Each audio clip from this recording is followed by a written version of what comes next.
So when you start acting happy-go-lucky and you're never mad and you always look like you're always forgiving, always hugging trees, that vibe of happy-go-lucky type of energy, it tends to make people it tends to inspire people to test you.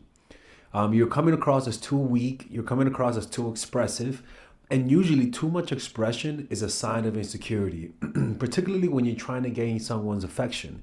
You'll notice if you put two people together, and they're like on a date, and one likes the other person more, the one who's more into the other person will have a face that's more expressive. That's something that will happen. And the person who's less interested will have a less expressive face.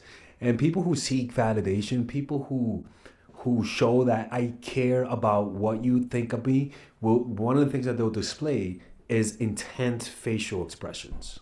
And something that you'll notice is that there are some people, we all met those people that you feel like you can't respect them. You like them, but you can't respect them.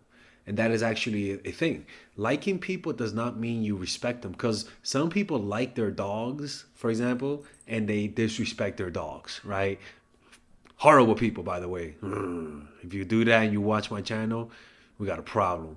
Anyways, so liking does not equal respect, right?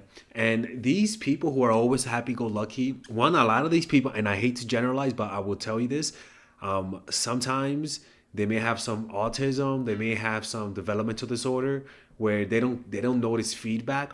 But one of the things about them is that they're really nice, really really nice. But what do you think? What do you think happens? They're so nice that people take advantage of them, right? They're so nice that people look down on them because they, when you only have that one face, one type of thing per se, one face that you show, and you don't show different ranges of emotion like anger, frustration, or feeling offended and expressing it, people can't respect that. That's just human nature.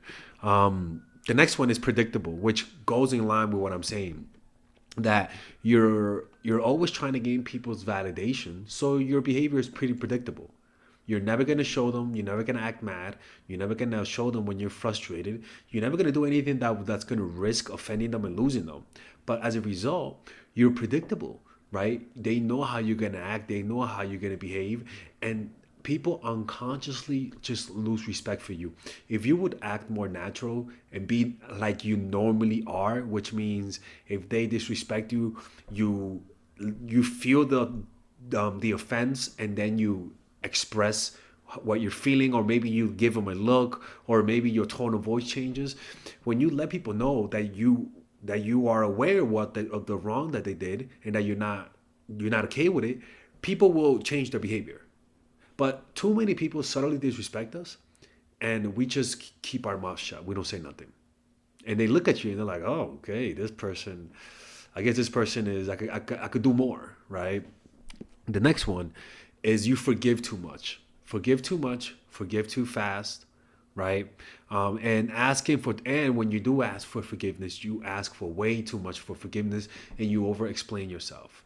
Or even worse, you take back people who lied, not lied, but people who betrayed your trust, or in this case, people who cheated on you. Let me tell you something, man. Cheaters will tell you that even though their partners took them back, a part of them loses respect for the other partner. They're like, wow, you really took me back even though I cheated on you. People really think that. That's why there are some things that you just cannot forgive, right? And so with this one, stop forgiving too much. Stop forgiving too fast. So if they made a mistake, and you think about forgiving them, you respond instantly and say, okay, I forgive you, rather than making them wait, making them think, making them wonder whether or not that you're actually going to forgive them. And that waiting increases their respect for you. Another one is your voice inflection. Make sure that when you talk to people, to not have that voice of like, hello there, how are you? For example, I live in Mexico, and a lot of girls here, when they talk to strangers, they have like that high pitched voice. Hola, señor, ¿cómo estás? Queremos que tú sepas que tenemos algo para que tú compres. Right? The voices are up. And what people don't understand is that high pitched up voice doesn't bring respect. It's just human nature.